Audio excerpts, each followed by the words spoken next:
My own journey was so meaningful to me, I guess, or so inspiring to me in terms of every layer of fear that left my system brought me a new level of peace and possibility. Every anxiety that eased in my heart left me more able to be generative and creative and contribute to life. I came to believe with strong conviction that there's a one-to-one relationship between the journey of the inner life of the leader and what they can bring into the organizations that they guide or the teams that they oversee or the social, aspirations they might hold. The cultivation of that expansive heart, that boundless heart, that undiluted love, the pure expression of our birthright, cultivating our ability to transmit that and embody that and to bring it to ourselves first and then give it generously like a waterfall out to the world. That's the craft that I think we're all refining. I think the phrase that is coming up repeatedly in my heart is Satchit Anand. That's who Mm, we really are. mm, And it's that awakening, that moment of awakening to realizing that we are all the same. We mm. have the same fiber, the same core, the same essence, love, and it's the walls that really keep us away from it. Again, hello everyone. Welcome to our episode of the Happiness Hour. I have with me a radiantly beautiful, graceful, blessed guest, Amy Elizabeth Fox. Uh, Mm.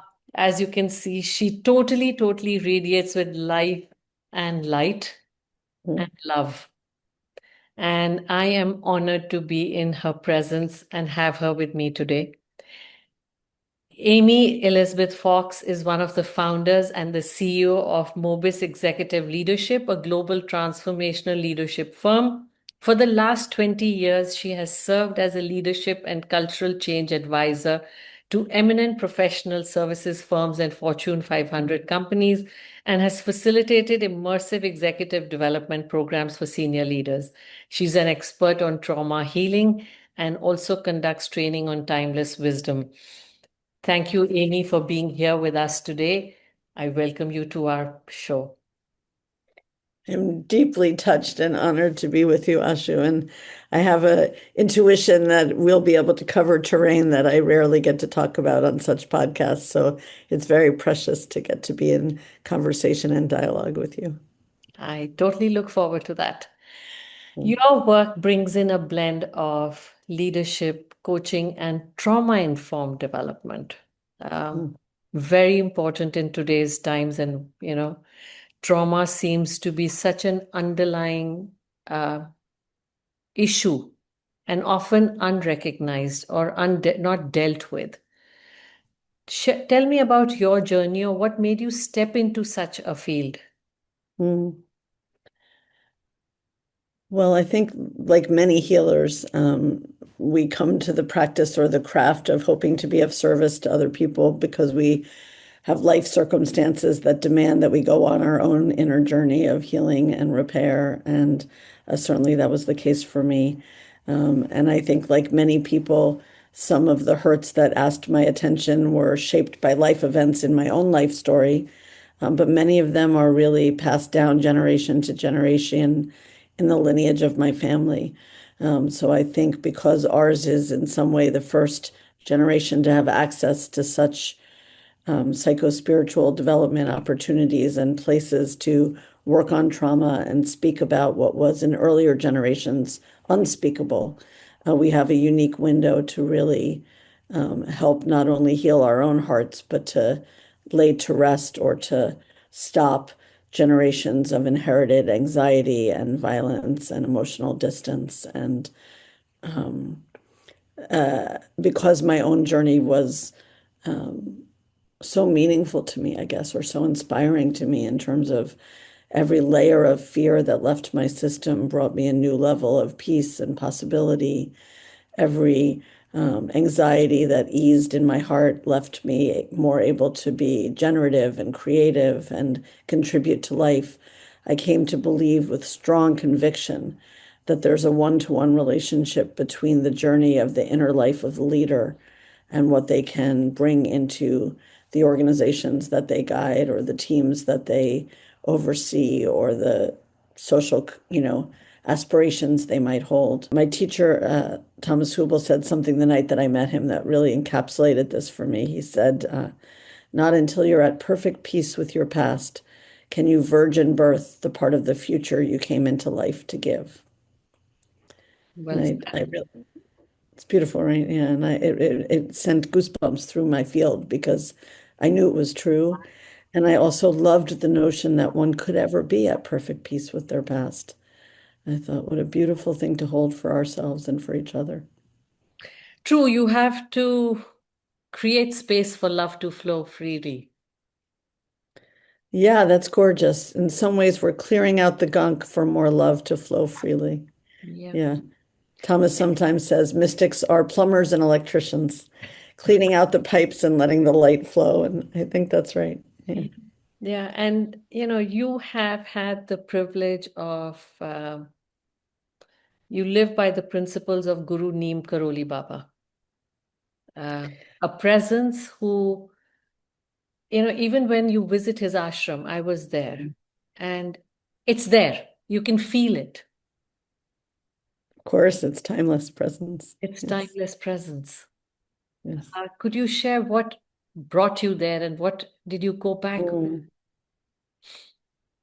oh, that's a very wonderful question.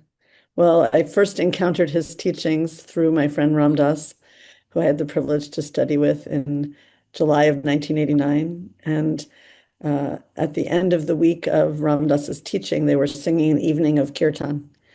And I'm very tone deaf, so I didn't really want to go sing because I'm very self-conscious singing in public.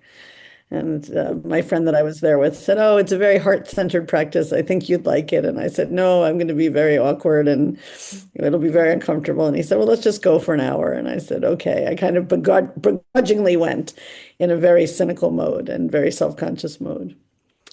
And they played the first note of the harmonium and they started singing bhajans and devotional chants. And my heart just burst. I just started weeping. And, metaphysically, I might say I knew the music already. There was a bhakti soul deep in me that had come home in that moment. But even if I didn't want to make it metaphysical, I would say the chord of devotion, the impulse to bow down and give your life to a wider ocean of love, that was very essential to my heart. And I found it in that moment. And then, exactly as you said, I started studying the writings and being with people who had had the privilege of being with this great saint in our lifetime, and really learning about love from their stories and their presence and their transmission, and in particular, learning about his unconditional love and what it means to be in the presence of that enormous enfoldment of acceptance and understanding of the beauty of life and the nature of the soul. And I've his teaching is often summarized as love, serve, remember. And I have spent 40 years trying to embody those qualities. And if I'm honest, love is very easy and natural to me. Serve is a daily devotion and practice, and remember is still the cutting edge.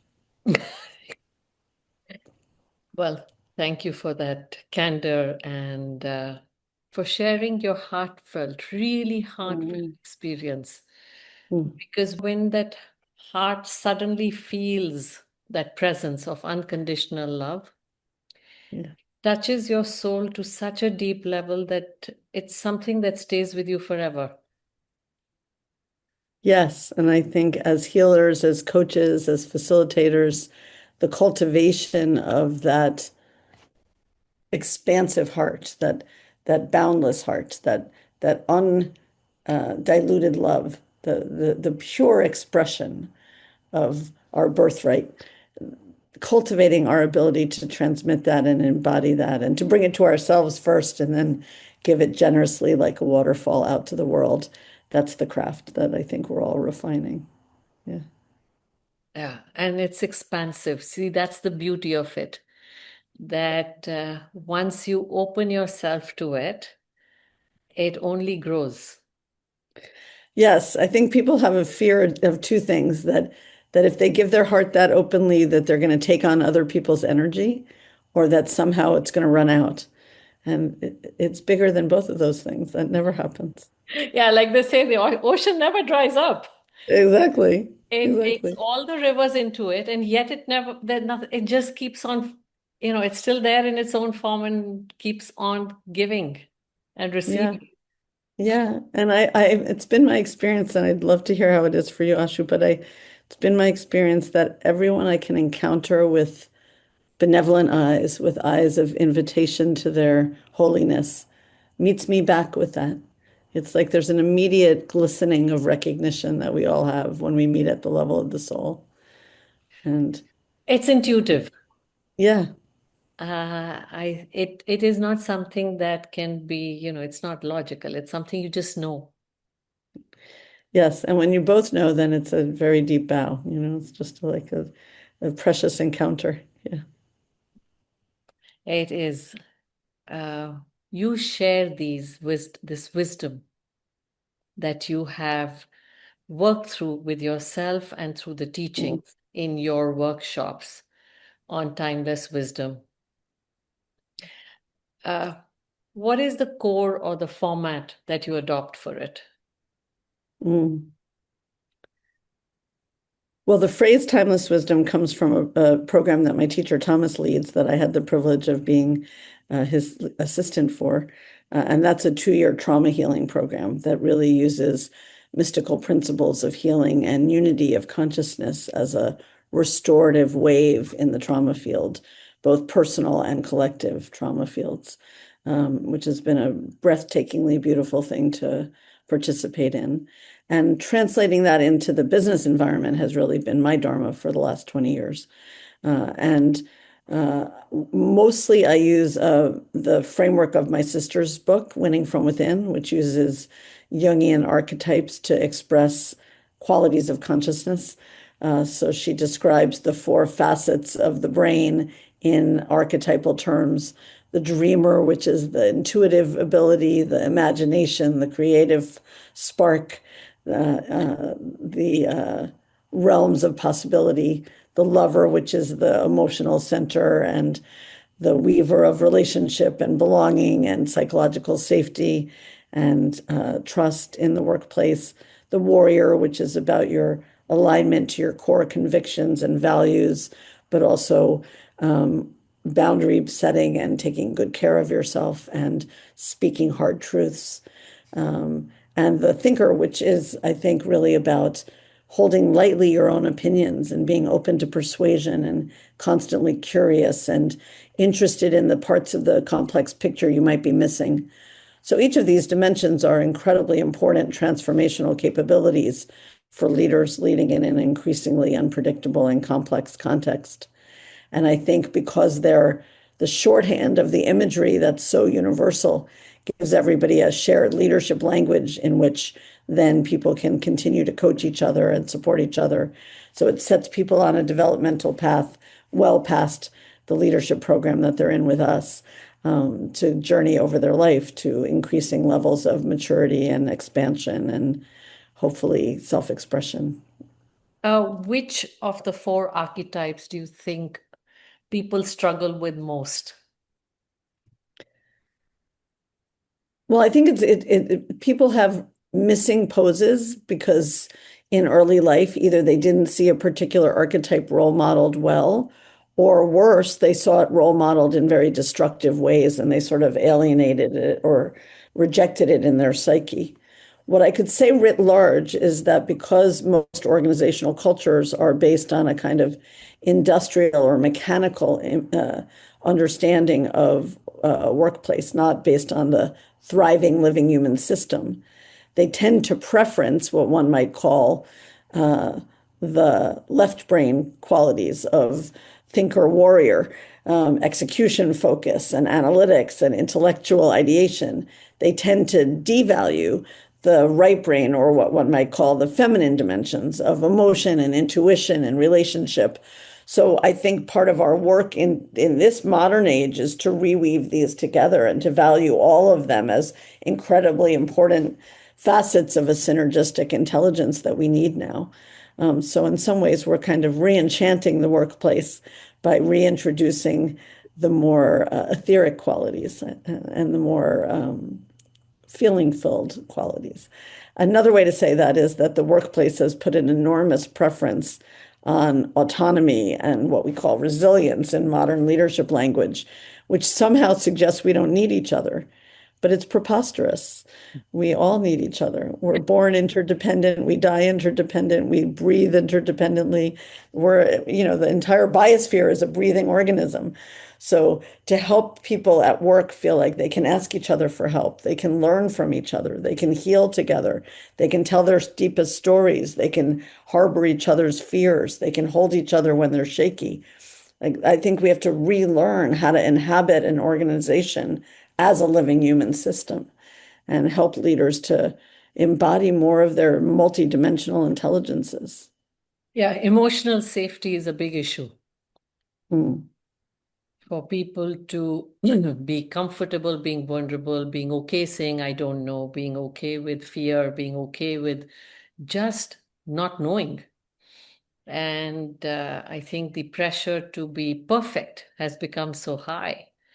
Uh, there are so many awards on Thinkers 50 and the top think, Yes. the top everything. I think maybe we should have the Lovers 50. I love that. You and I are going to create that. That's gorgeous. Let's create the Lovers 50. That's beautiful. Yeah, because we don't love enough. We That just I cannot tell you how much that delights me. That's gorgeous. we are so scared to love because I think we are so scared that we'll either get taken for granted or we'll get hurt. We underestimate our capacity. Yeah. But just to connect two of the threads of our conversation, Ashu, if I may, what part of us is scared that we'll get hurt? It's a much younger part, Yeah. right? So one of the ways we're not yet trauma informed is that we're living a bunch of social agreements that are based on regressive survival strategies that made sense once. They were the best we could do in a difficult family context or social context or cultural context, but they're antiquated survival strategies.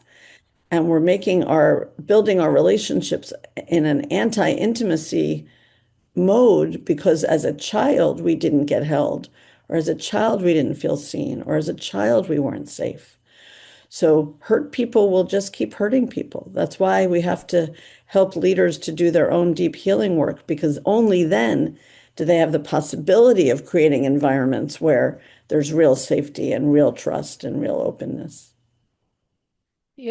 You are talking about real trust. I was speaking to a leader recently, Niren Chaudhary. He is the chairman. Wonderful friend of mine, yes. Okay, so I had the most gorgeous conversation with him where he was talking about how he dressed up as Snow White. Uh, and I think that level of safety to come forward with and to share it with the world, with your whole team, is incredible courage. Yes, and Niren, who's the former CEO and chair of Panera Bread and now teaching at Harvard Business School, has gone on, a lifetime of journey inside himself. So the freedom and liberation and invitation that he is to others to go on that journey and to be that expansive is such an embodied transmission. The minute you meet him, you can feel the open-heartedness that he's cultivated. And it is really quite precious what you're saying. These rare outliers who've chosen to prioritize their inner life are beacons of possibility on a global stage. And I'm grateful for every one of them because we really need to see what does it look like when a leader is walking in such a way that they inhabit their interior in a genuinely intimate way. How do you really, taking it forward from there, how do you really work when you're working with leaders? How do you help them get in touch with their heart-centeredness? Mm. Yeah, that's a beautiful question. I mean, that's the essence of the craft that question I've been walking for 20 years. Here's the good news, I think, and then I'll try to answer the question. You don't have to teach people how to love. You simply have to remove the social barriers that are tacit agreements we live by that are like roadblocks in rocks in the river. So the minute you create a micro context in which intimacy is welcome, emotions are welcome, embodiment is a practice, daily practice, artistic expression is a daily practice, self-revelation is invited and intended. Very quickly, quite shockingly quickly, within 48 hours, any group of executives from anywhere in the world, from any industry, will melt into a field of restoration. I've seen it over and over with thousands of leaders. So it seems like it's a very far journey from where we're operating every day. And that's true at one level. But equally, it's right under the surface. Everybody's yearning to be known, to be seen, to be safe, as you said, to love, to be loved, to cradle, to support each other's journey home. So, one of the things that I do is I make very explicit the dynamics of the wall. And we talk about what's the benefit of operating behind a shield and a social persona, and what's the cost. And the minute they start being able to speak candidly about the cost, I feel lonely. I don't have anyone to ask for help. I make all my decisions by myself. I'm very isolated. I feel like a fake. I feel like I'm an imposter. I'm scared I'm going to get it wrong. I don't, I hold myself to an impossible standard. I'm working myself to death. I mean, we could go on and on and on. The costs of that disembodiment and isolation. Then they start to make the business case why it might make sense to take a momentary pause and let the shield down. And the very next thing that we do is to have people share their life stories. Why? For two reasons. We keep so many secrets. We have such a privatization of our personal lives, as if there's a real bifurcation between our personal and professional selves, which is utterly artificial in my mind. So when you deprivatize people's life journey, it's so de-shaming and it's so humanizing because every story has triumph and every story has heartbreak. Every story has grace and every story has terror. Every story has trauma. Every story has trauma. And every story has incredible spirit and resilience. So not only do they start to feel like I'm in what's happened to me, first of all, these people take it very seriously. They can receive it. They don't need me to put makeup on it. They don't need me to make it less than it is. They will encounter it in its raw truth. That's already a healing. But also, I cultivate a kind of wisdom about the way life is. So once they've made the business case for why it might be of service to drop the wall and actually be much more accessible to themselves and each other, the very next thing we have them do is spend a whole morning sharing their life stories, which is a very beautiful, often very moving process. One thing that one notices in that process is that we've so privatized people's personal lives that there are many stories they've never shared, even with people fairly close to them.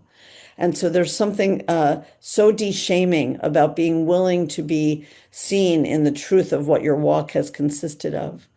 And it's a beautiful process to watch them receive each other's stories and honor each other's resilience and tenderheartedness and earliest hurts. But the other thing it does, Ashu, that I think is really important is it gives people, especially senior leaders, a kind of wisdom because over the course of the morning, they hear a dozen stories and they start to see life in its pattern level, that every story has hardship and trauma, and every story has resilience and strength. Every story has nobility, and every story has moments of abandonment and fragility.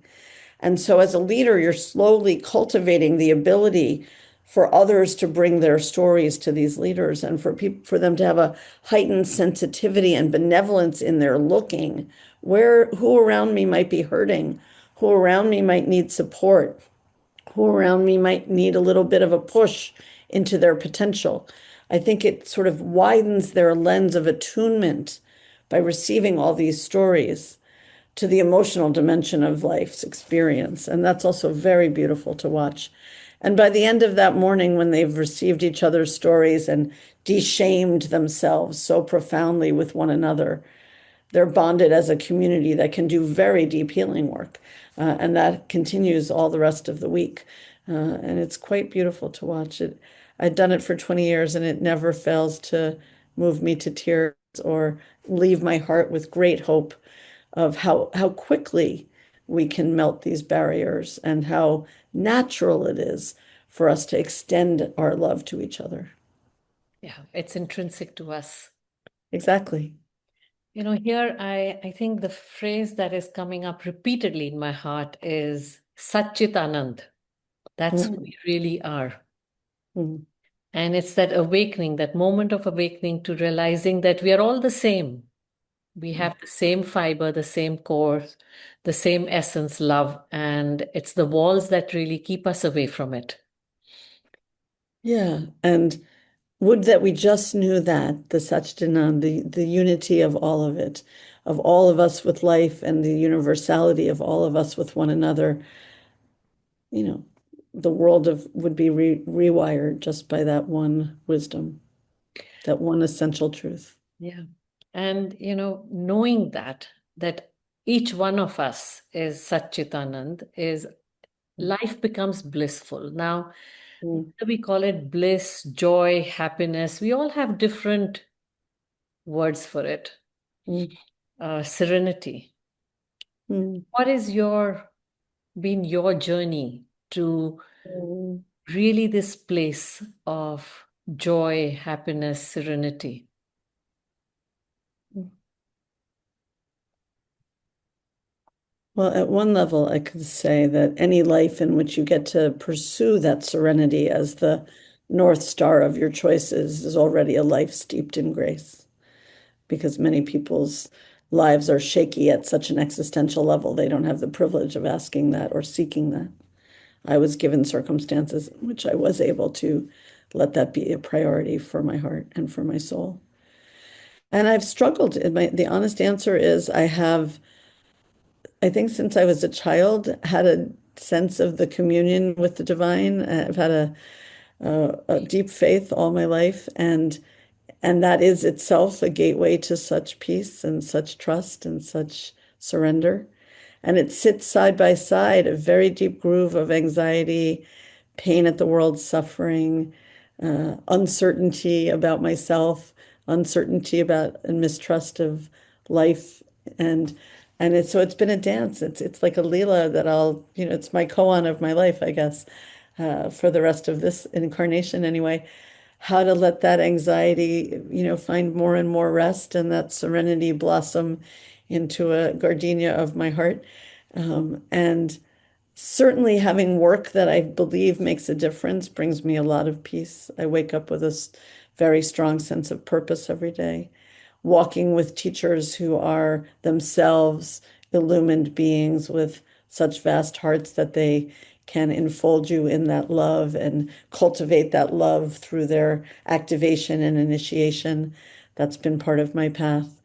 Walking with fellow travelers, including my sister, which is such a privilege, but also many, many friends who are called to this work, operating as a global community that isn't just client facing, but where we also really operate as a sangha, supporting each other's journey, supporting each other's learning, supporting each other's healing process. That's been a huge refuge for me over the last 20 years.